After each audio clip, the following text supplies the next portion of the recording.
观众朋友们，这里是大师局，我是米兰。今天我们要讲两个看似毫不相干，却都牵动了千万人情绪的故事。一位是18岁的跳水冠军全红婵，另一位是64岁的歌神张学友。一个从水花消失术的奥运金牌台一路跳进了名校校门，一个却在东莞的舞台上面对满场观众，差点因声带失控喊停。最新消息，9月13号，全红婵就要正式去广州暨南大学报到，成为大一新生。她还在为11月的全运会刻苦训练，但另一重身份已经启程。就在9月1号，全红婵还在社交平台晒出4连拍，黑框眼镜，素颜出镜，笑容清新低调，并配文写道：一条 vlog 告别8月，看起来就是一个普通女孩。可她的升学新闻一出，网上直接炸锅，有人替她高兴，说冠军就该有冠军的待遇，也有人酸溜溜的调侃，小学没毕业就上大学，干脆直接颁个博士算了。那么她怎么上的呢？靠的是优秀运动员保送政策。其实早在今年2月份，暨大公示的名单上，全红婵就赫然在列。5月份，体育总局又公布了1101名保送本科的运动员名单，冠军云集，全红婵、黄雨婷、李雯雯都在里面。表面上看，这不是什么偷偷摸摸，完全走的是官方正规通道。而且学校这边也挺贴心，给他准备了冠军专属套餐，弹性学制，线上授课，1对1辅导，甚至比赛成绩还能折算学分。学业最长能拉到8年，意思就是你先好好比赛，不急，慢慢来。一切听上去好像挺合理吧，可放到公众视角下，就变成了一个大问号。那些寒窗苦读10几年的孩子，为了1分半分拼死拼活，最后还考不进名校，那么全红婵这样的直通车，算不算对他们的不公平呢？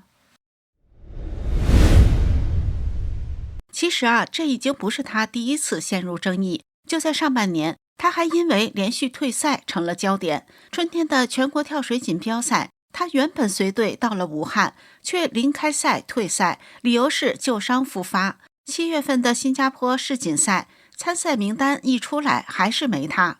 外界立刻开始怀疑他是不是扛不住了，能不能回来？毕竟这几年他的伤病清单长得吓人。韧带损伤、关节腔积液、距骨软骨损伤，他自己都说，现在每次跳水前，光是绑绷带就得半小时。想象一下，他才18岁，就得靠这些保护措施才能撑下去。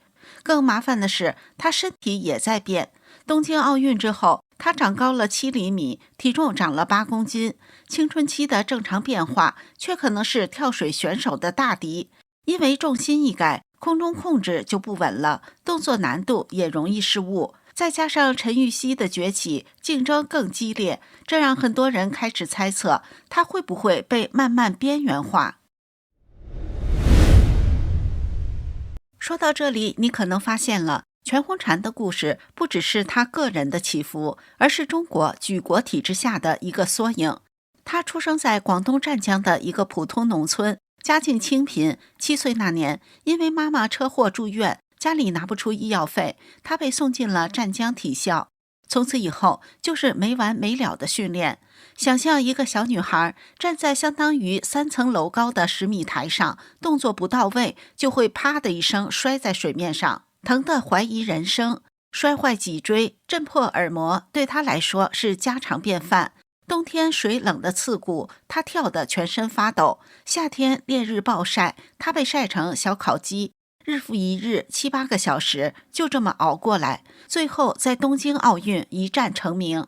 可这条路太残酷了，一旦失败，就等于被体制抛弃。很多运动员10几岁退役，学历顶多初中，带着一身伤，离开队伍后，甚至连谋生都成问题。就算拿了金牌，也未必能逃过命运捉弄。比如举重冠军邹春兰，当年拿过9块金牌，退役后却在浴池里当搓澡工，1个月不到500块。那时候的辉煌，转眼成了过眼云烟。所以你看，全红婵能跳进暨南大学，的确是一个新的开始。他的保送看似是对冠军的奖励，却也掀开了体制伤疤。金牌背后是无数孩子被牺牲的童年、教育和自由。那些没能拿到金牌、没能上大学的孩子，他们的未来在哪？观众朋友，您怎么看？金牌、教育、公平，哪一个更值得被守护？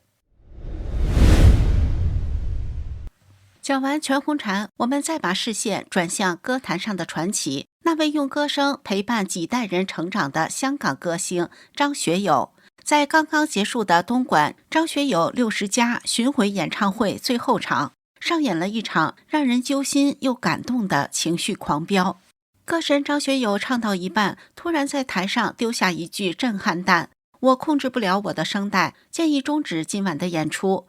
全场上万粉丝瞬间愣住，心都提到嗓子眼了。64岁的歌神，40年舞台生涯，怎么会在这压轴场说出这种话？这场演唱会最后怎么收场？背后又有什么故事？别急，我们这就带你一层层揭开这场破音危机后面的暖心一幕。8月31号当晚，东莞篮球中心挤满很多从全国甚至海外赶来的粉丝。开场时，张学友一身黑色西装，气场炸裂，声音磁性依旧，瞬间把全场拉进回忆杀。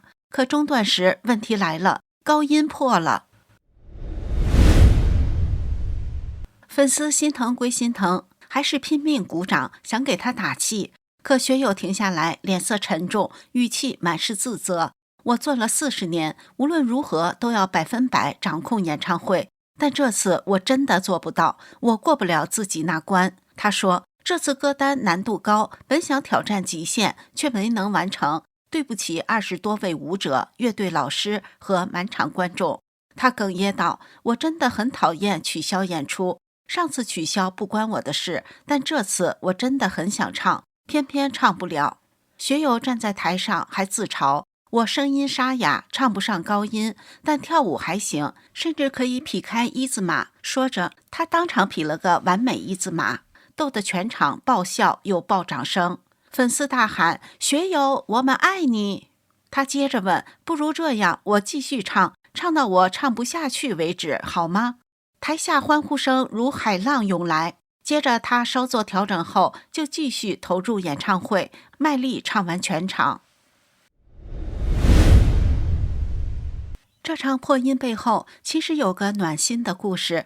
原来这3场东莞演唱会本定在6月，却撞上中国高考，场地离考点仅 1.6 公里。高考可是中国家长和学生的头等大事，当时上千名家长联名投诉噪音问题。为了让家长和考生安心，主办单位和光飞扬宣布演唱会改期至8月29至31号，并推出诚意满满的赔偿方案。可没想到8月底学友却感冒了，因巡演行程密集，天气忽冷忽热，64岁的他免疫力下降，声带发炎。他对工作人员说，我不想让歌迷失望，也不想再改时间，所以抱病也要上。这份承诺让他硬撑上台。张学友这次巡演从2023年开跑，到现在已经唱了277场，每一场都是一次体力与情感的双重挑战。而下一站，他将于9月13号飞往韩国仁川，继续用歌声征服海外粉丝。想想64岁的他，跨国巡演，挑战高难度歌单，这份热爱与坚持，简直让人既心疼又佩服。巡演期间，花絮更是不断。4月20号台北场，学友自嘲，年轻时没人夸我帅，60岁了你们喊帅，心里不知是苦是甜，全场笑翻。6月21号澳门场，互动环节有粉丝喊讲普通话，张学友听见后先用普通话笑回，对不起啊，我不能讲普通话。接着再用粤语向全场问，这里有多少人讲广东话？现场顿时响起热烈掌声与欢呼声。张学友随后再用普通话向中国粉丝说，没办法，对不起，学一下广东话，加油。他同时还用手指轻点脑袋，俏皮鼓励对方，缓解气氛。影片半天破万点赞，网友大赞他高情商、超有智慧。64岁还巡演，为啥？不是钱。他曾澄清说，自己觉得还不够好，可以更加好。张学友用40年真诚唱出无数动人篇章。所以你看，无论是全红婵还是张学友，他们的故事都在提醒我们，荣耀的背后藏着伤痛与坚持。观众朋友，下次演唱会你会不会去陪他唱到天荒地老？这里是大时局，感谢您的陪伴与思考，请订阅、分享并打开小铃铛，和我们一起在动荡中坚守真相，在黑暗中点燃希望。